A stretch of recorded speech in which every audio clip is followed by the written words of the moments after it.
Good morning, everyone. Welcome to Church in Bethesda. My name is Ryan Phipps. I'm the senior minister. Today is October 25, Sunday, still the season of ordinary time, and we're so glad you're joining us here this morning, and a special welcome if you're joining us for the first time. While this broadcast is starting, let us know you're here in the comments, threads, and whatever platform you're watching this on. And as you do that, let's begin our worship today by enjoying some music from our talented singers and musicians. Enjoy.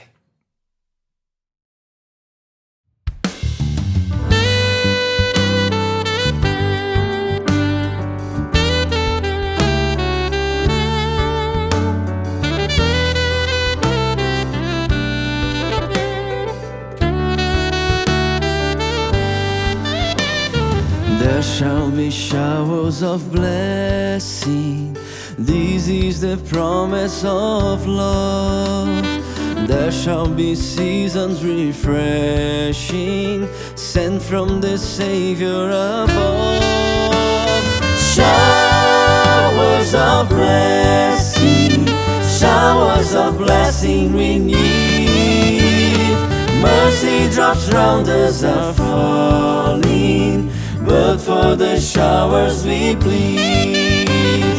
There shall be showers of blessing, precious reviving again, over the hills and the valleys, sound of abundance of rain. Showers of blessing, showers of blessing we need. Mercy drops round us are falling, but for the showers we plead. There shall be showers of blessing, oh, that today they might fall. Now as to God we're confessing, now as on Jesus we call. Showers of blessing, showers of blessing we need. Mercy drops round us are falling, but for the showers we plead. Showers of blessing, showers of blessing we need. Mercy drops round us are falling, but for the showers we plead.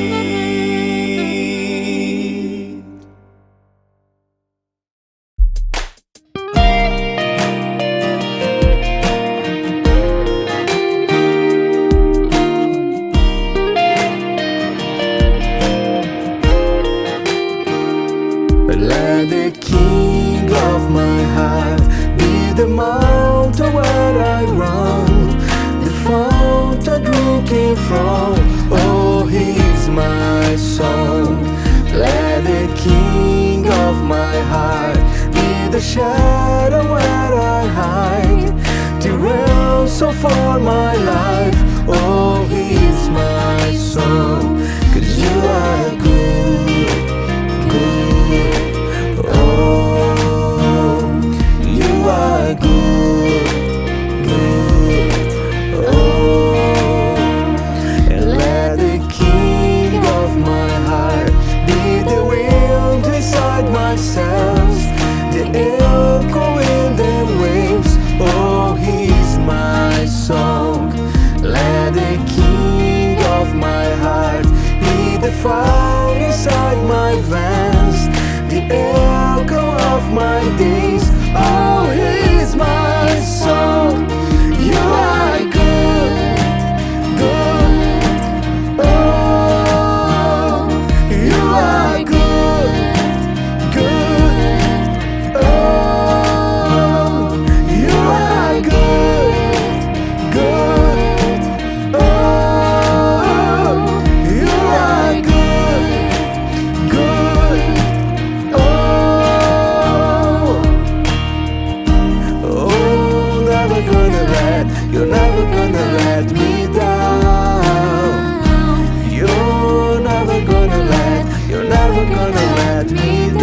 they gathered together, and one of them, a lawyer, asked him a question to test him. "Teacher, which commandment in the law is the greatest?" He said to him, "You shall love the Lord with all your heart, and with all your soul, and with all your mind. This is the greatest and first commandment. And a second is like it. You shall love your neighbor as you love yourself. On these two commandments hang all the law and the prophets."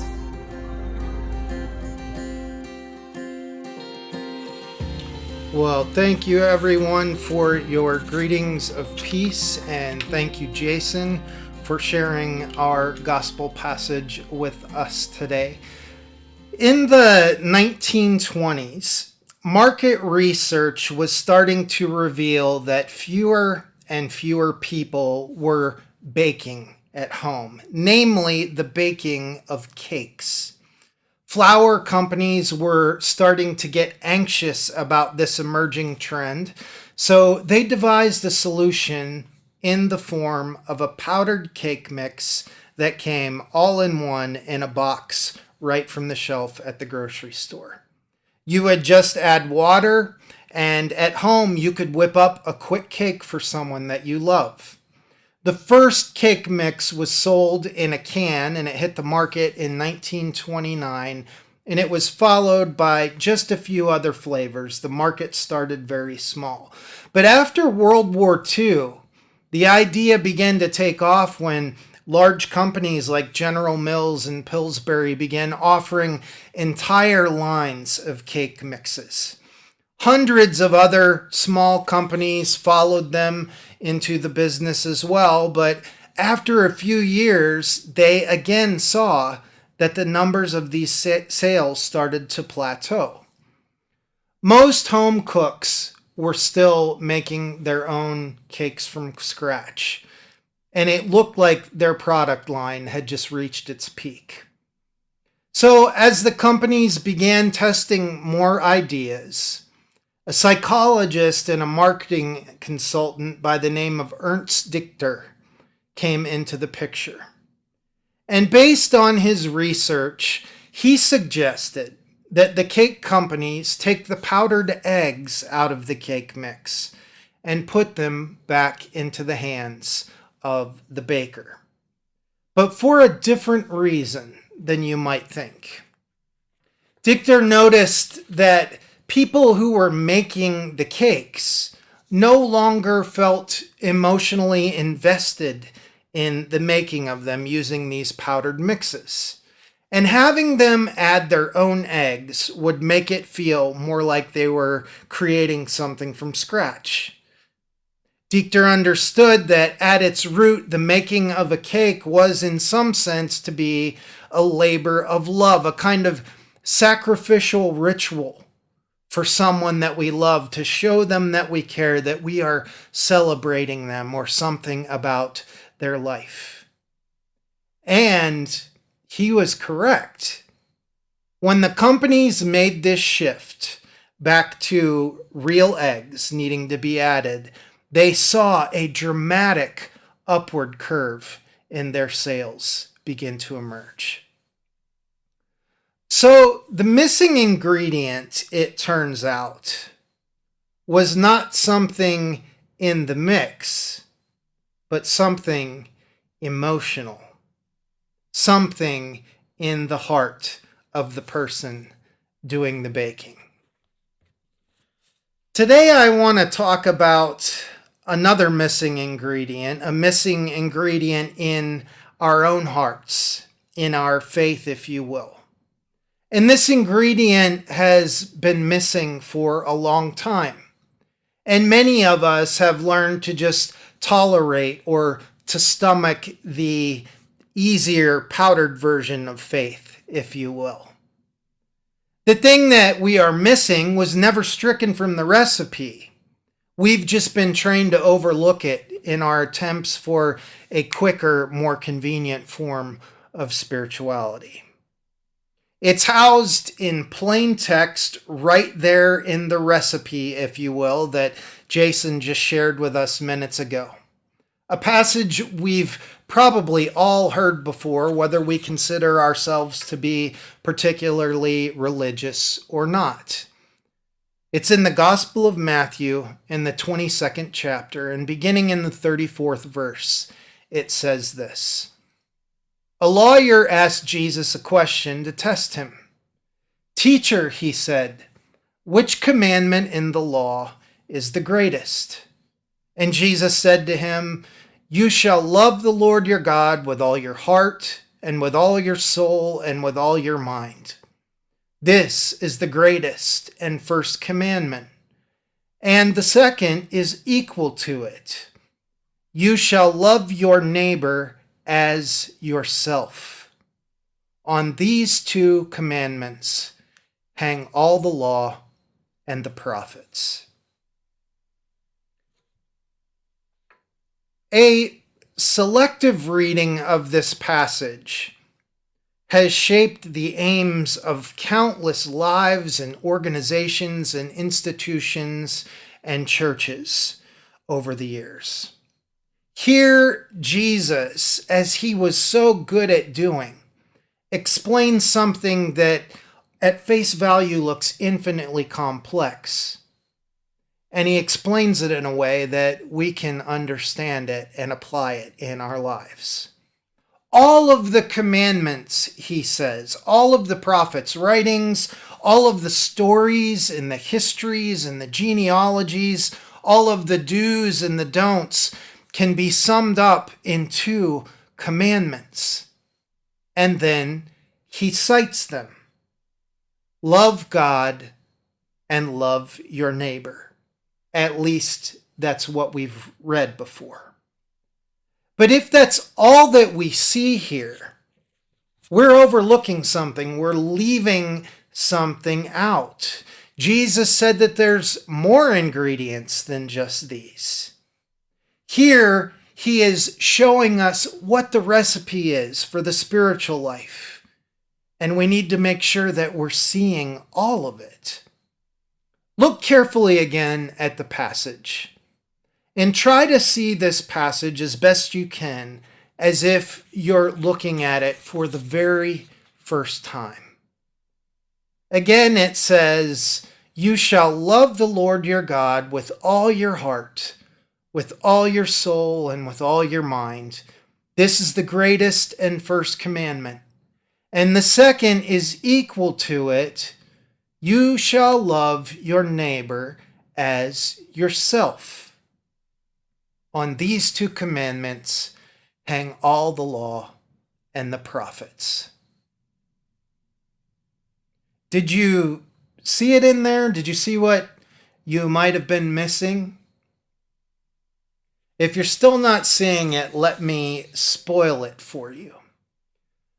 We have, for generations, read this passage as two commands and two ingredients. But what Jesus is actually saying is that there are two commands, but there are three ingredients. We've been trained to look at this passage and come away with love God and love your neighbor. But that's not all of what it says.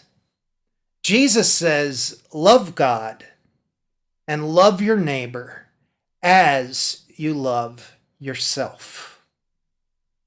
There are three loves, not two, being talked about in this passage. And this third kind of love that we see here that Jesus is speaking about is the one that we overlook all too easily. It's the missing ingredient for many of us. Why?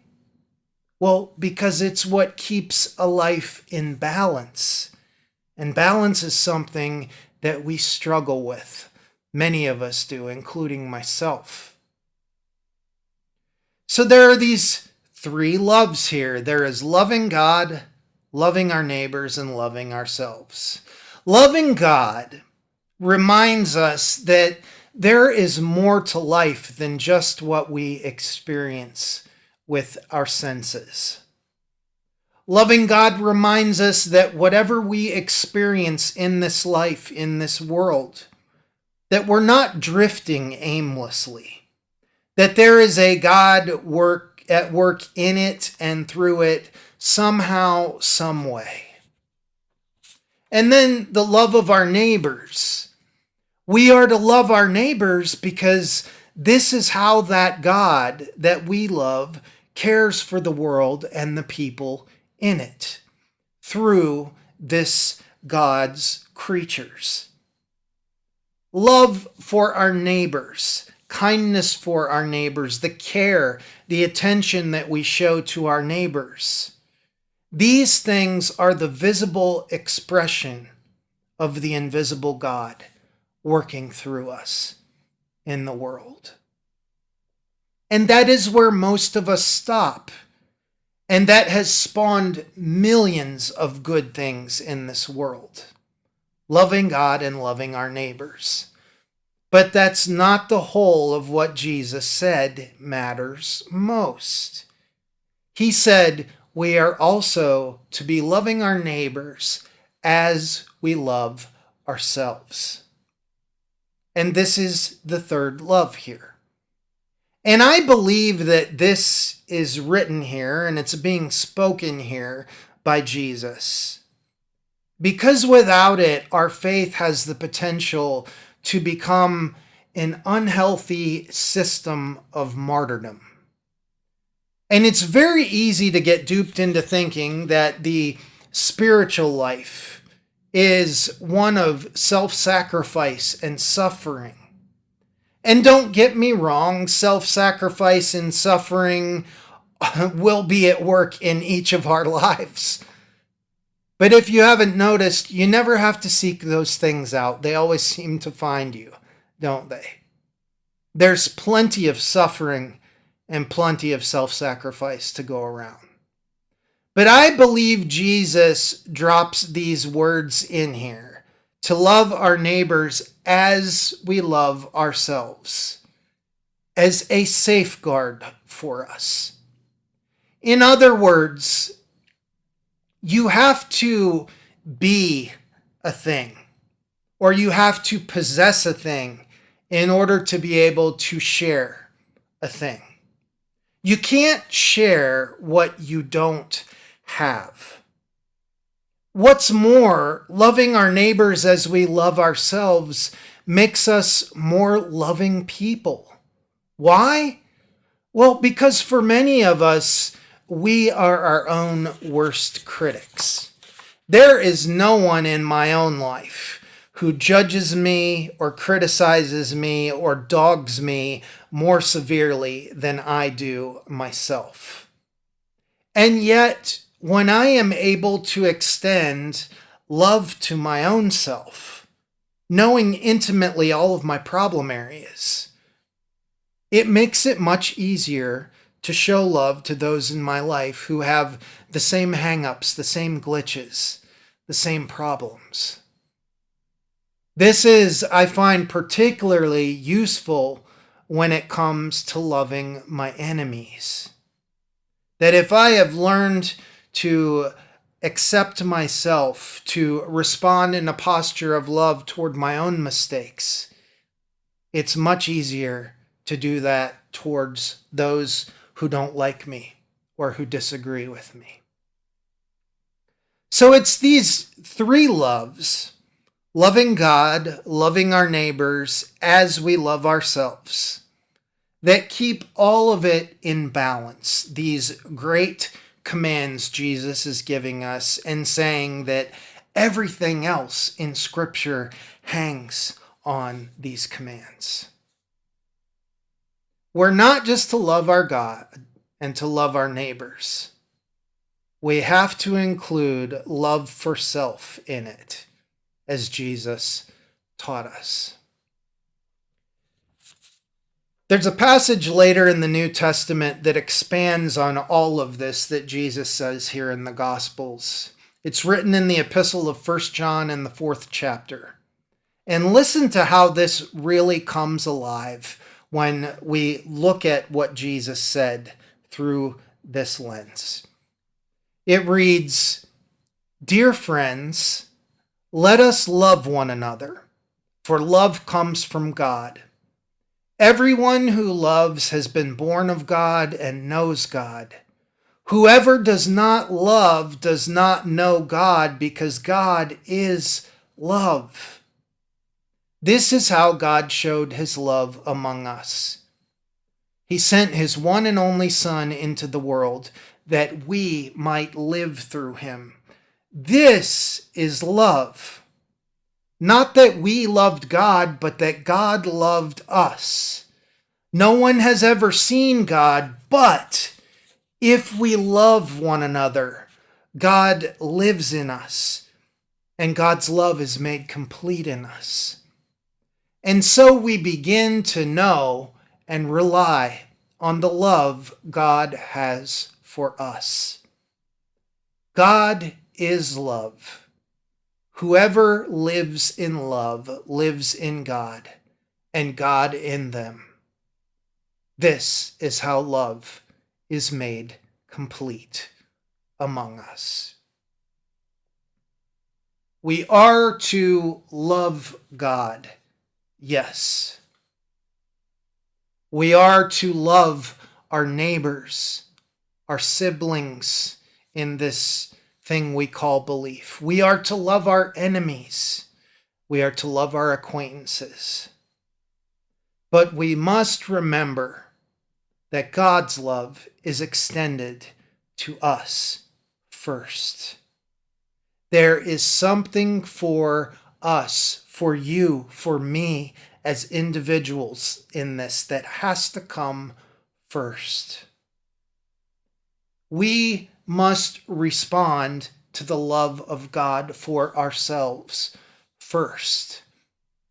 And as we accept that love for ourselves, and as we, as this passage says, begin to know and rely on this love that God has for us, then we begin to possess something that we can then share with others. What ingredients are you missing in your faith today? Are you loving God well? Are you loving your neighbors well? That's wonderful. But what about you? Are you being as gentle and merciful with yourself as you are with others? Are you holding yourself to an unattainable standard in your faith, in your spiritual life? Are you loving yourself, just the part of you that exists in the world of matter, in practical ways? How's your diet? Are you resting enough?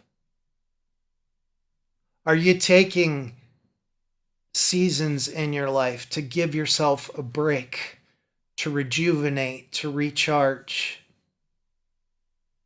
Are you taking care of your mind? Do you have those in your life that you can share your anxiety and concern and fears with?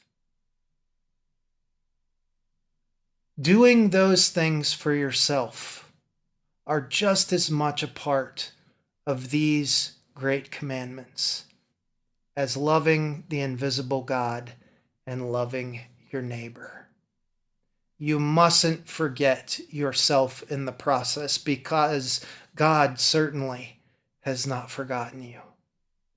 In fact, God is trying to get you to receive this inexhaustible, unattainable, freely given love for yourself, so that might begin to form a love in you to share with others. As we participate in the Lord's Supper today, or you might call it communion or the Eucharist, we invite you to participate with whatever you have in your homes to participate with. But as we think about this ritual, this rite, this sacrament today, It in and of itself represents these three kinds of love we've looked at here today. The elements are here. God is here, but we must take of those elements and we must nourish ourselves with them. And only after we've nourished ourselves are we able to go out into the world and spend our energy making it more whole, sharing that love, that sustenance, that nourishment with others that we ourselves have received. And as we participate in this thing we call communion this morning, I would like you to think about your life. Areas in your own interiority, or maybe just practical ways in your life that you can be more loving toward yourself, so that you might be able to properly love others. Let's think about that as we receive the Eucharist this morning. Amen.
Good morning, CIV. My name's Anna, and I am here to bring you our Just for Kids segment.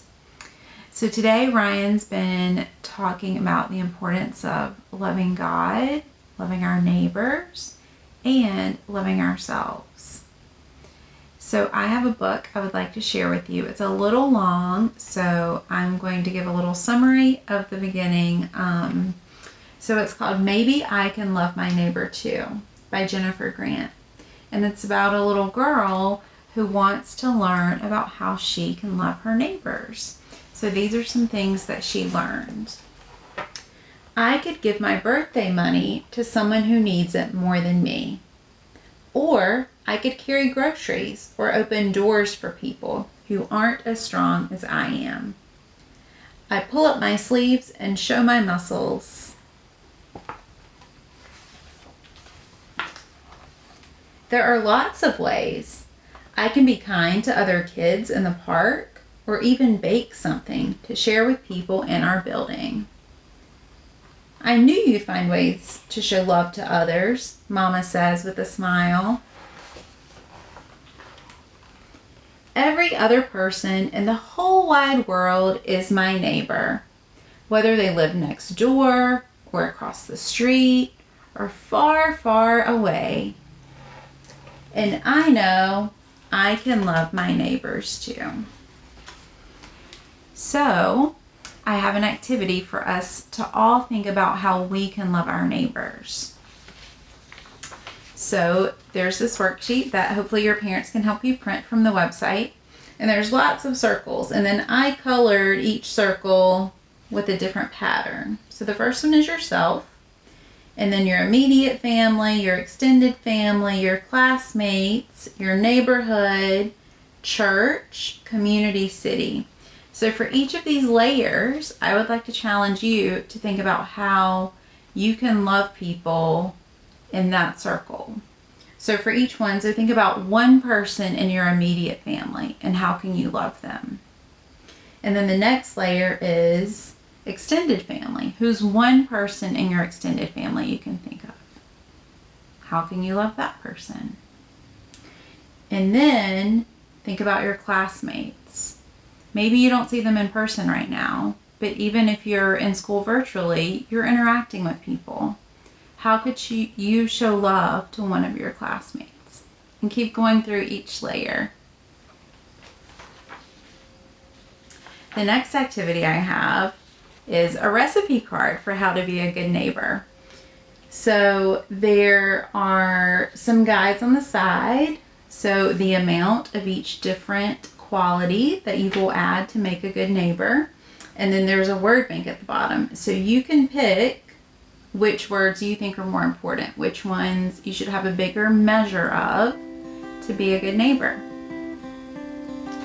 So thanks for joining us today, and think about how you can be a good neighbor.